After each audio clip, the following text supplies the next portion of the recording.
Venice, city on the water. A place of beauty and romance that attracts millions of visitors every year. Just a few steps from the well-trodden tourist routes, there's a very different Venice, one populated by fascinating creatures.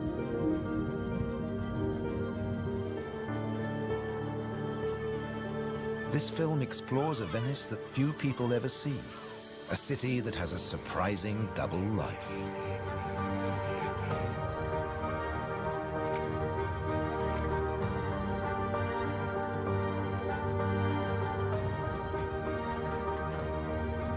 There are secret places and wild creatures in this watery world that most outsiders never discover. In the skies above, on the beaches, and in the canals are the true Venetians that live in every hidden corner of the city and the lagoon. Wild Venice is their home.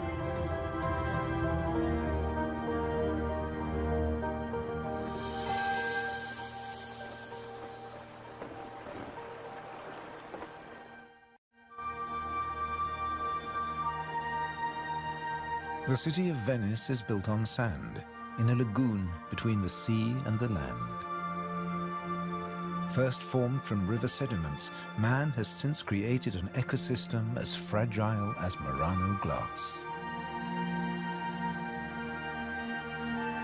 Covering 550 square kilometers, it's one of the largest wetlands in the Mediterranean. Flamingos arrived at these Venetian waters quite recently. They crisscross the Mediterranean from North Africa to France's Camargue, to Sardinia, Tuscany, and now Venice.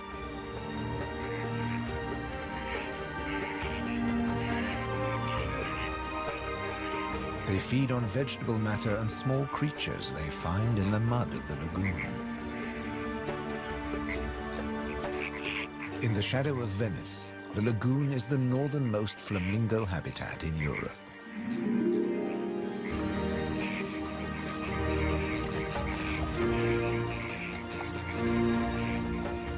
They're here now, but in a few weeks, many will move off again to find richer pickings.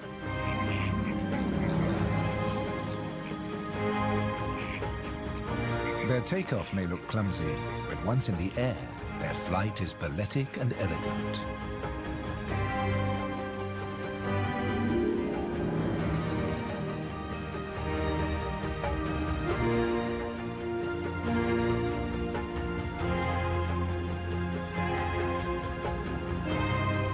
And before too long, they'll return to the safety of this lagoon, tucked between the sea, the city, and the Alps. The distant peaks helped form the lagoon. The mountain streams washed their rocky sediment towards the sea to make this habitat.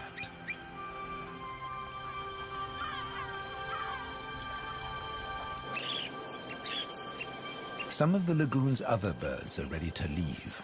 Dunlin, small waders, fed well in the rich mud. They rest on the wooden piles that support the whole of Venice.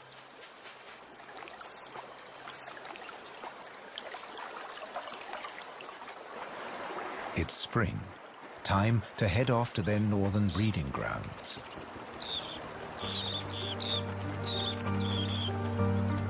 But the cormorants won't be lonely this summer.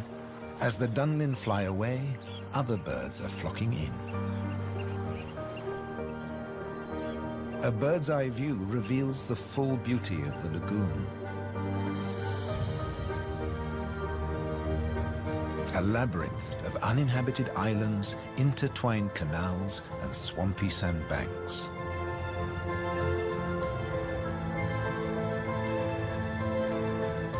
These marshy wetlands are known as the Barene.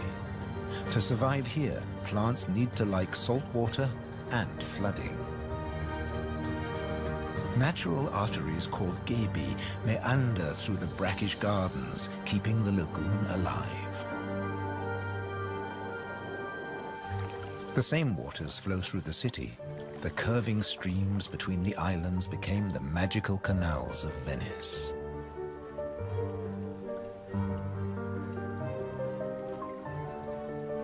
This is the city of bridges.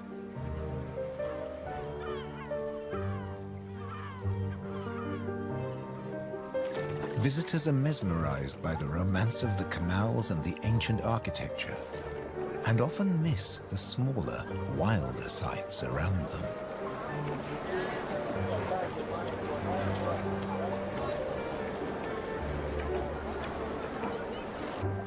These mussels are true Venetian natives.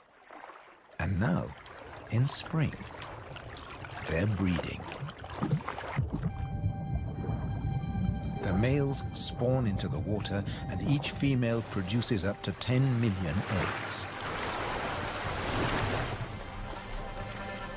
Most of the larvae are eaten by other inhabitants of the canals, but up to 10,000 young shellfish will survive.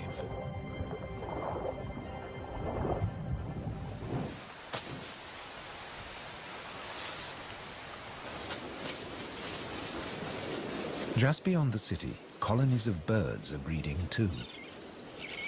But a hazard of urban nesting is constant disturbance.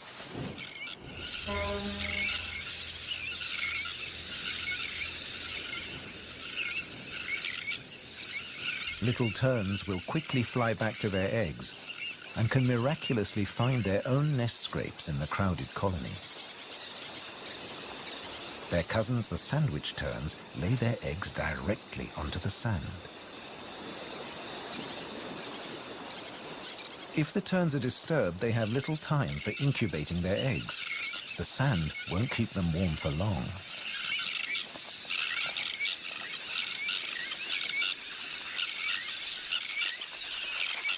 And left out in the open, they could be an easy target for predators.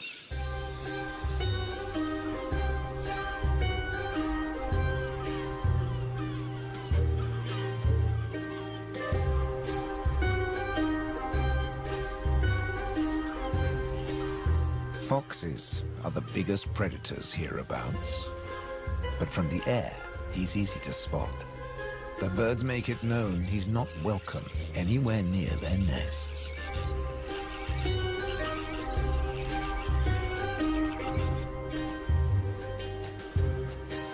Foxes would rather not get their feet wet. Hunting in these swampy areas is a frustrating business.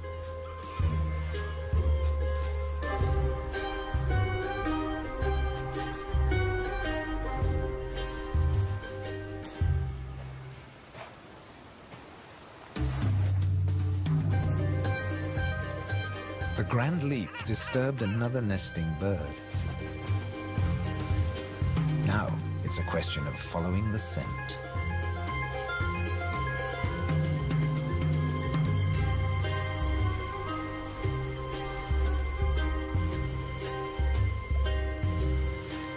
A welcome snack.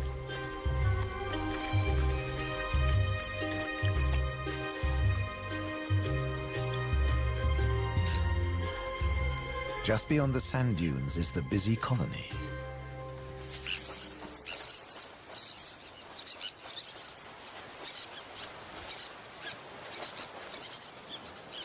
In this mixed neighborhood, a pied avocet is brooding next to the sandwich terns.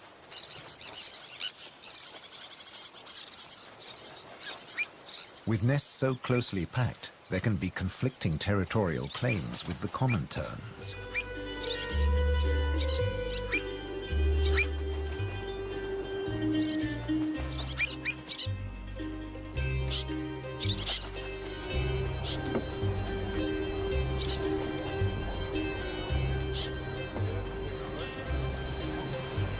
But the avocet stands his ground.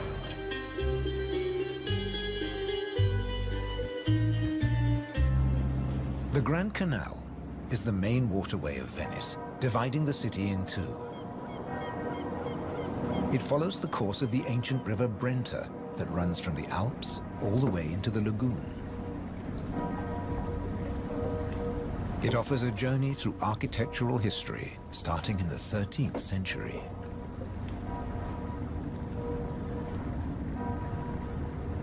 The banks of the Grand Canal have other surprises to offer, like Palazzo Malipiero's Rose Garden.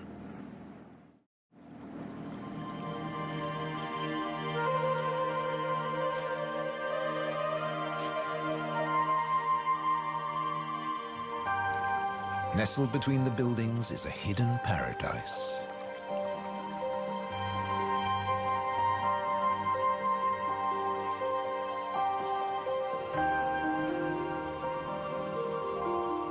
Now owned by a modern-day countess, it has been restored to its full glory, and no detail has been left to chance.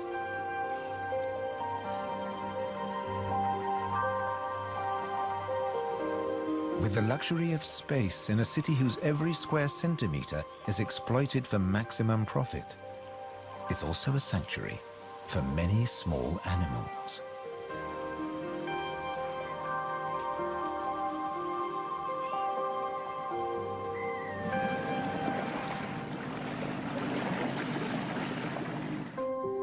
Every day, more than 50,000 tourists visit Venice. When the sun begins to set, the city's waterways empty. Venice belongs to the wild Venetians.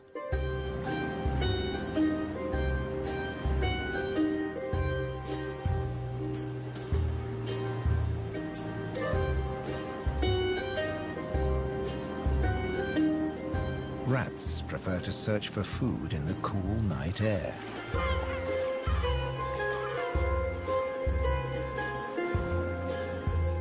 But they're not alone.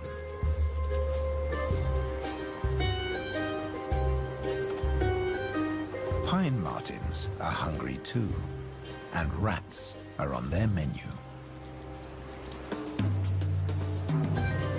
Pine martins are welcome in the city as they're natural rat catchers.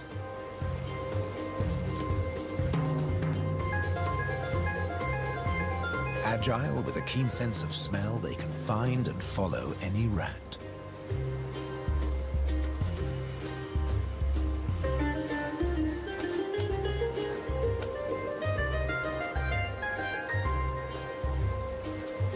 But they're endangered too. Since the rat population boomed, ironically, many martins have been killed by rat poison.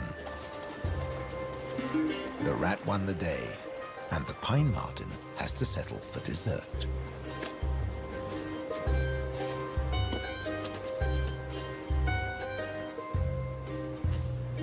Not such a sacrifice, as pine martens are omnivores.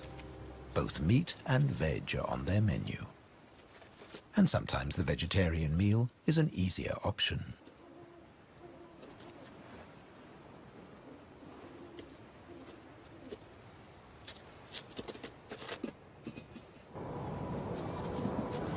As the rat prepares to sleep, the city of Venice is beginning to wake up. The floating vegetable stalls are the first to move into action.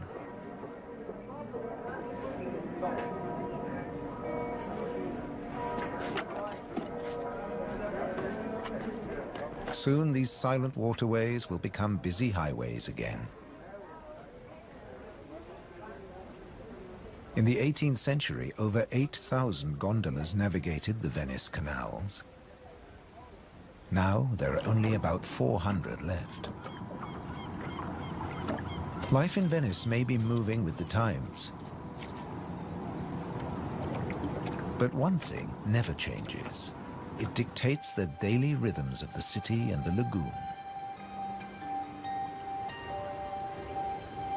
Twice a day, the tide rises and falls as seawater washes in and out of the lagoon.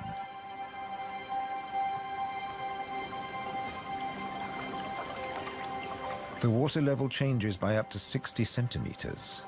Smooth lakes disappear into swampy wetlands, only to return hours later.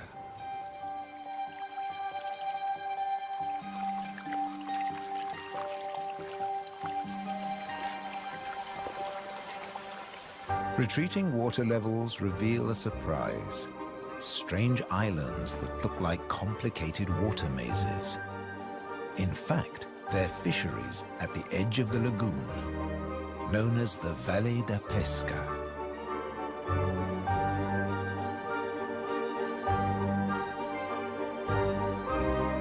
They'd been worked by the same families for generations, using a simple but ingenious method.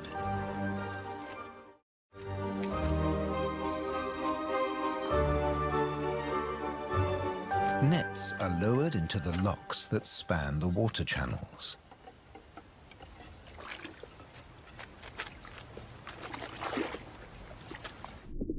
In the springtime, the locks bar the way to the young fish that stream into the lagoon to feed.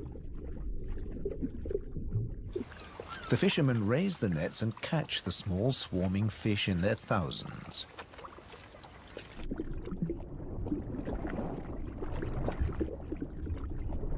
It's easy to scoop them out, but these fish are not for eating.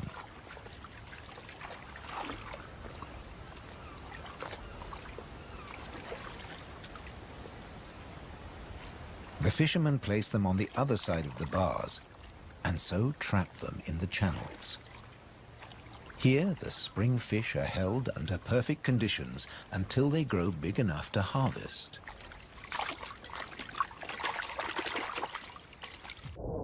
In the autumn, when the fish try to return to the sea, they're simply netted again. This time, they don't get away. Kingfishers have a more dramatic technique.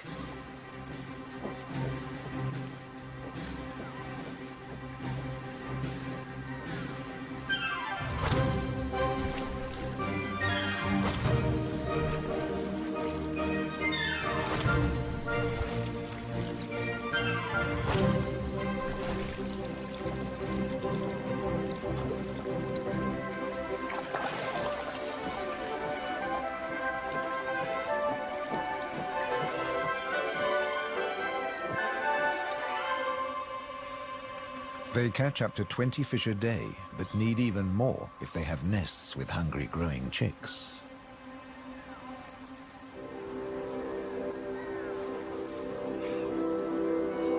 It takes enormous skill, but also violence.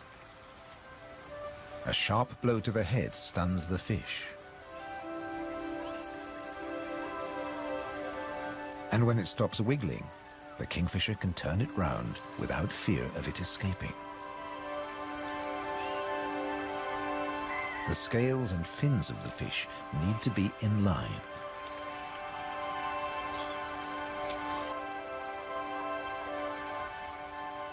Now it's ready to swallow.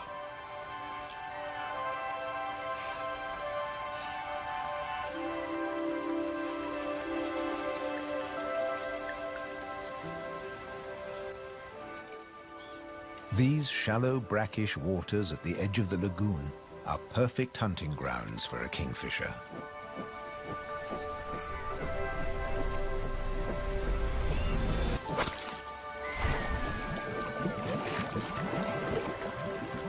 But not every dive is successful. They'll snatch the odd insect in the air, but 95% of the kingfisher's catch must be made underwater. The cormorant has an easier life, as does the little egret. And some don't even get their feathers wet while hunting. There are plenty of fish in the lagoon, but they're not only found in the wetlands. These waters flow through the city too. And there are fish to be caught in the canals. Beneath the bustling jetties of the famous vaporettos or water taxis, wildlife flourishes. Even here, the little egret can fish where the water is deeper and turbulent. It's not easy to keep an eye on a moving target from a moving base.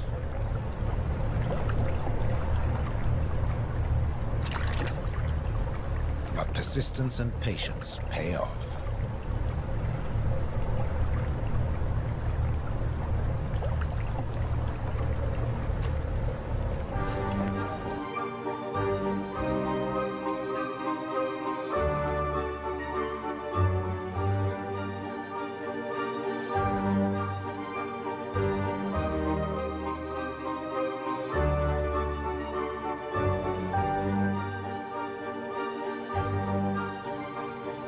3 narrow inlets connect the lagoon to the sea.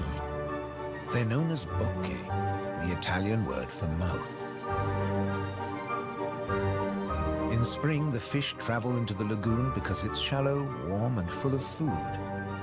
And in the autumn, they travel back out to the Adriatic Sea. The lagoon's fishermen understand the rhythms of the sea. But there was one phenomenon that remained a mystery for many years. When they cast their nets into the rich fishing grounds, they were torn to shreds. The fishermen believed that water spirits were grabbing their nets and named the area the Tenue, or Hold Fast. The Hold Fast was in fact a jagged reef, an unexpected and magical aquatic paradise. These unique natural rock formations are similar to coral reefs.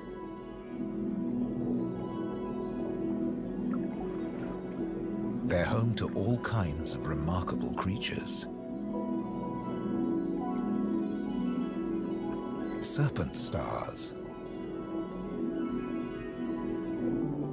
or marine annelids.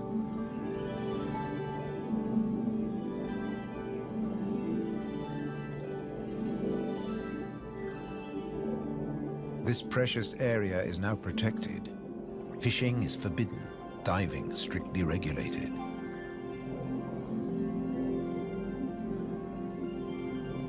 Even harvesting a shellfish delicacy like these canestrelli is banned.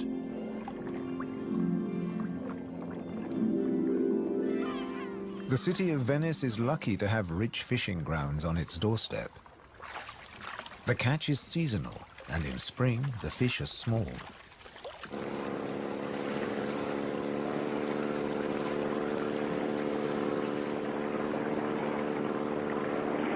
But the fishermen will go out, as long as they can find a buyer.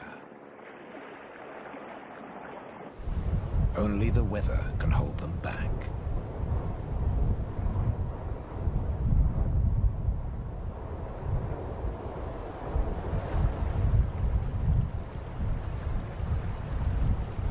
City and wetlands are both at the mercy of the elements. A storm is heading towards the lagoon. When rain-bearing clouds build up against the southern face of the Alps, and when warm southerly winds whip up the sea, water is driven into the lagoon, flooding the city and engulfing the swampland. This extreme high tide is known as aqua alta and can be disastrous for ground-nesting birds. Thankfully, it's rare in the springtime. It strikes more often in the autumn.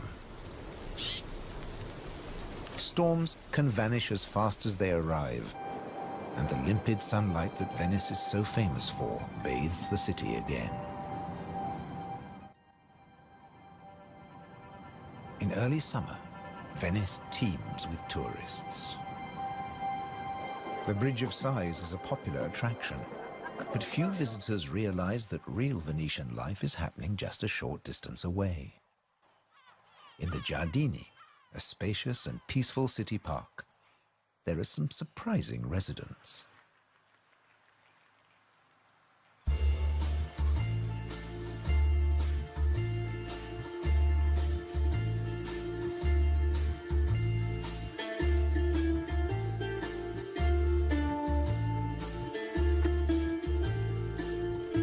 This prehistoric-looking creature is an amorous green toad looking for a mate.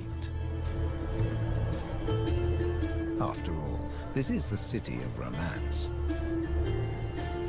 But for a toad, finding a partner in a city isn't always easy. Even a quiet park is full of danger and disruption.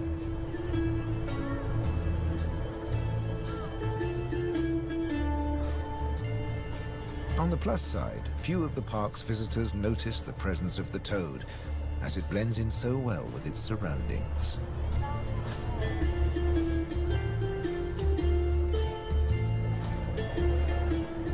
Another of the city's visitors is far more conspicuous.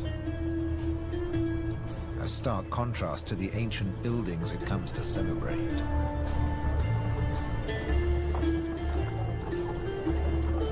and a danger to the fragile city. The toad at last finds a more secluded waterside spot. Soft light, gentle fountains, the perfect place to mate. Venice is full of secret places hidden away from the main tourist routes.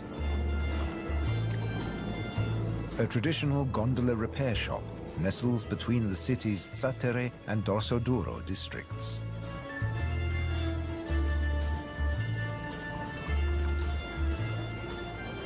Craftsmen repair the boats in the peace of the backwaters.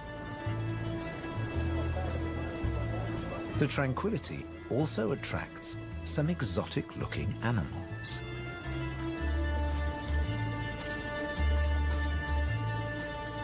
Geckos are not native to Venice, but they've settled in well here.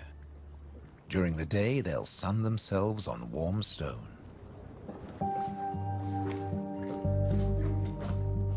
They're waiting for nightfall, when the insects they eat will emerge. And in the golden light, birds that hunt geckos settle in for the night. Terns fly back to the safety of the colony, and others enjoy a final bath. Evening always brings a measure of peace to the city. The Grand Canal is now very quiet, a perfect time for the gecko.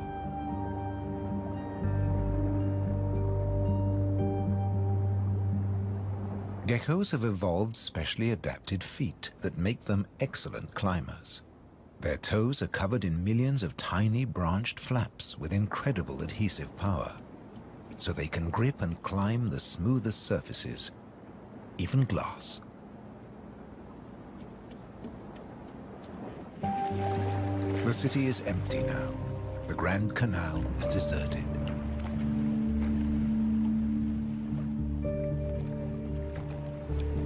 The evening's activity has passed to Venice's bars and restaurants.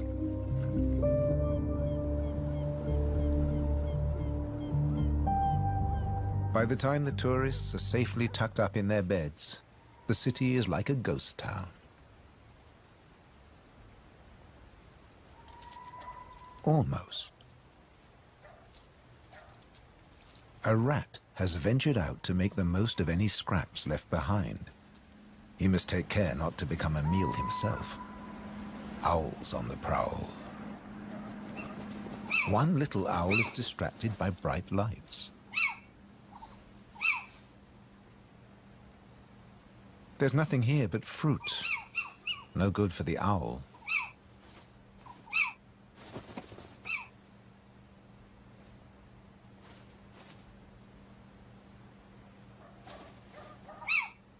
This house call hasn't paid off. Time to make a swift exit. The lucky rat will make it home tonight.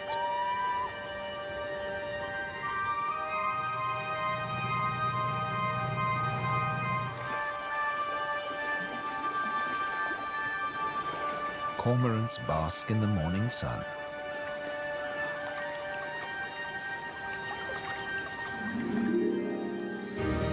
The terns start fishing early. The colony is now a hive of activity.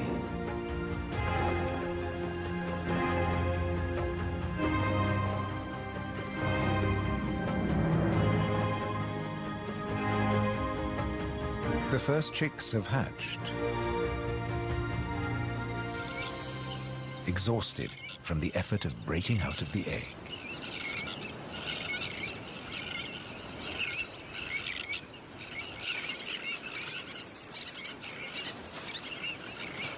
Around them, the colony has turned into a busy Italian restaurant as the adults noisily deliver their food.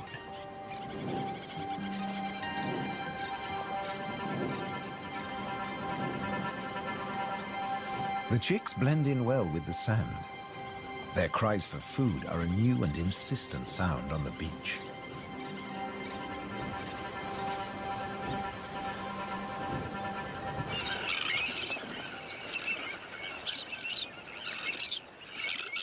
Their calls are echoed by the adults, who do nothing else but feed these demanding youngsters.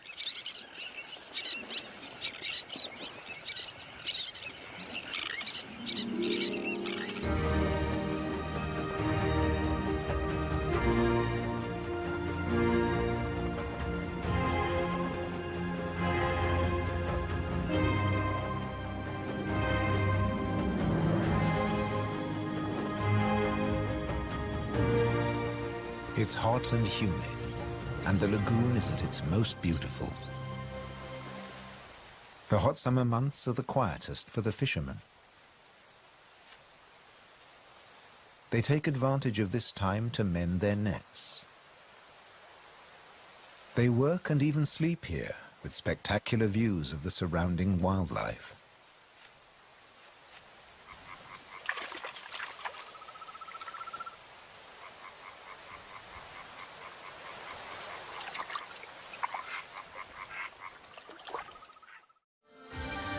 About 8% of the lagoon's surface consists of islands. 20,000 people once lived on Torcello.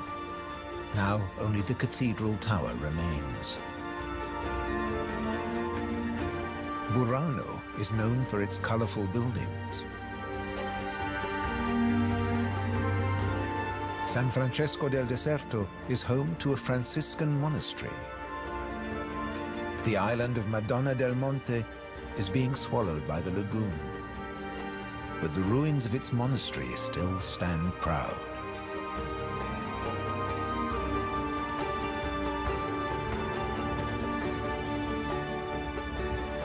Enchanted places like this are an ideal refuge for wild animals.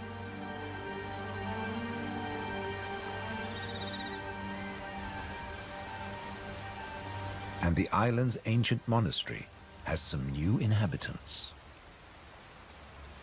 The ruins are the perfect place for kestrels to nest.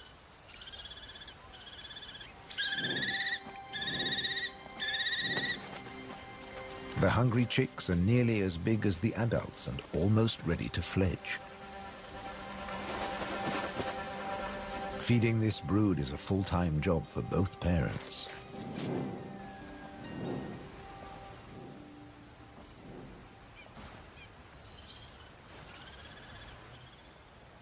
Finally, curiosity gets the better of the young birds and they start to emerge from their hiding place.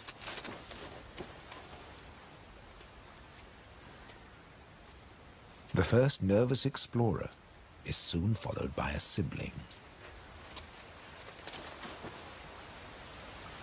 They wait cautiously on a ledge, while one of the adults watches from afar.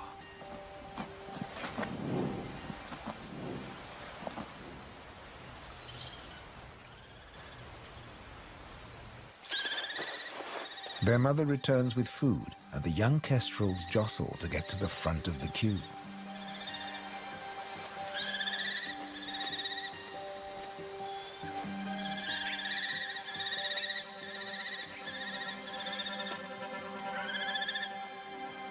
The keenest and the loudest chick is fed first.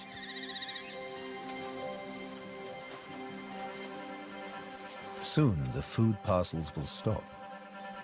It's almost time for the young to leave the nest and fend for themselves.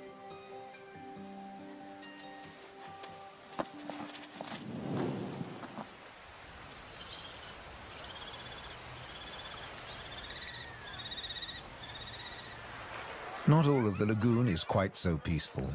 Venice's Lido, with its luxury hotels, is where the human bathers gather.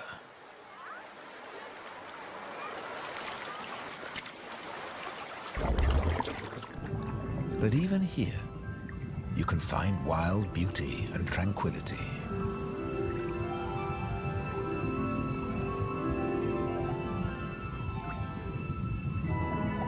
In the Tenue, Venice's reef, one of nature's most delightful performances is in full swing. The squid's mating dance. The pair move together like synchronized swimmers as waves of rainbow colors pulse along their bodies.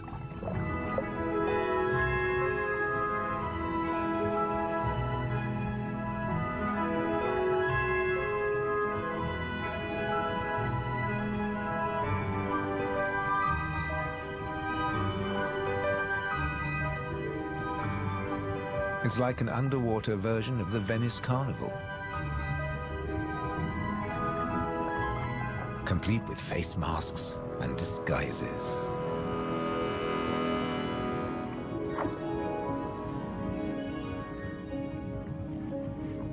Decorator crabs change their shape by attaching sponges and algae to their bodies.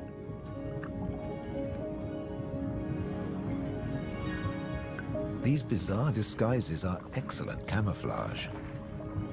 The crabs creep past their neighbors and predators like living rocks from the seabed.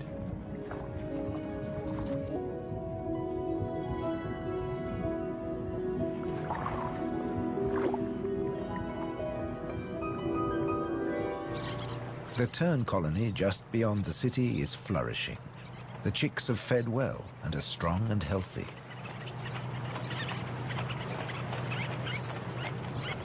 The young birds are gathered in a creche, with 1 or 2 adults looking after them all.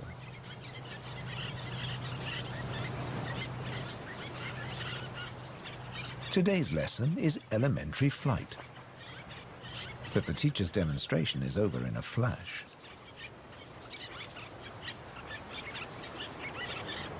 The young birds flap their wings to exercise their growing flight muscles, but they're not ready to take to the air yet.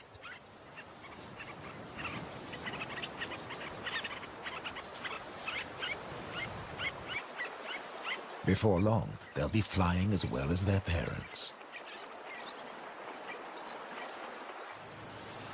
The young kestrels are also preparing for takeoff. They bravely take the plunge and launch themselves into the air.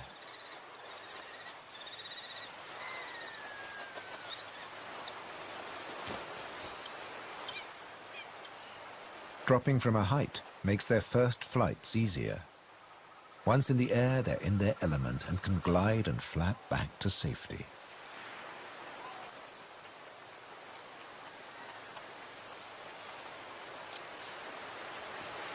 These first flights mark the end of their parental care. Now they have to find their own territory.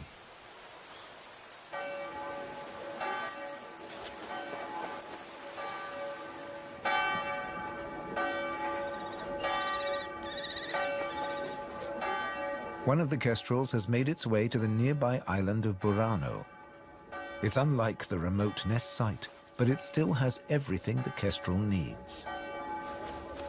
Just like the ruins, the brightly colored walls offer protection.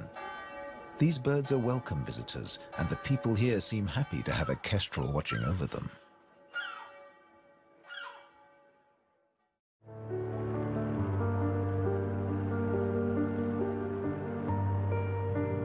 Autumn has arrived, and the wetlands once again change color. A plant called glasswort is responsible for this blush of pink. It flourishes in the swampy salt marshes.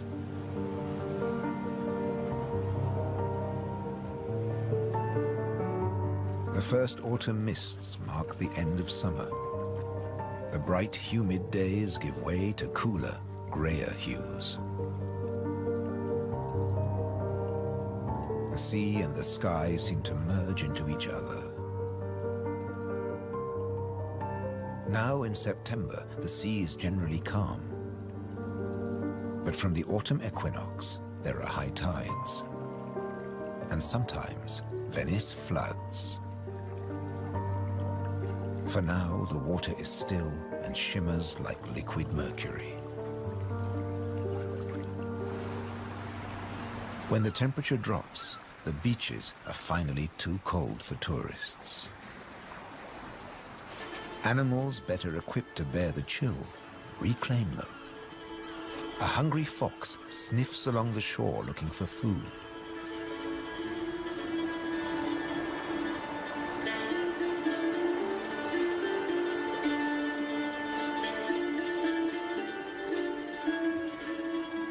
The fox has an excellent sense of smell and can see well in the twilight. It has picked up a strange scent. Something smells good to eat. But quite where this food is hidden is a mystery.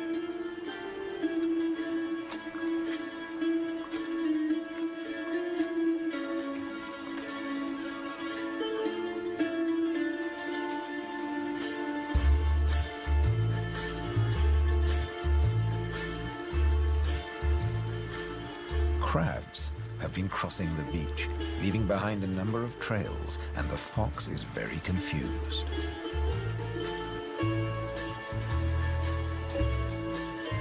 Finally, it follows its nose and comes face to face with a crab.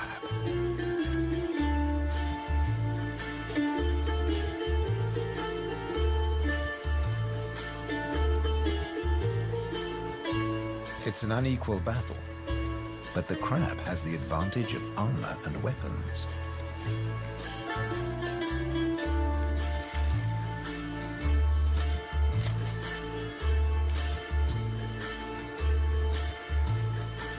This meal is more trouble than it's worth.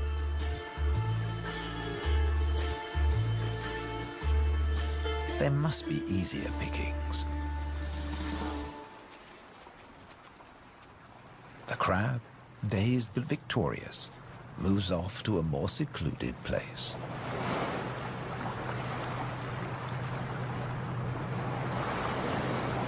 More crabs congregate on the shoreline looking out to sea. But just across the water, the residents of Venice are having a less comfortable time. The waters of the lagoon are creeping into the city.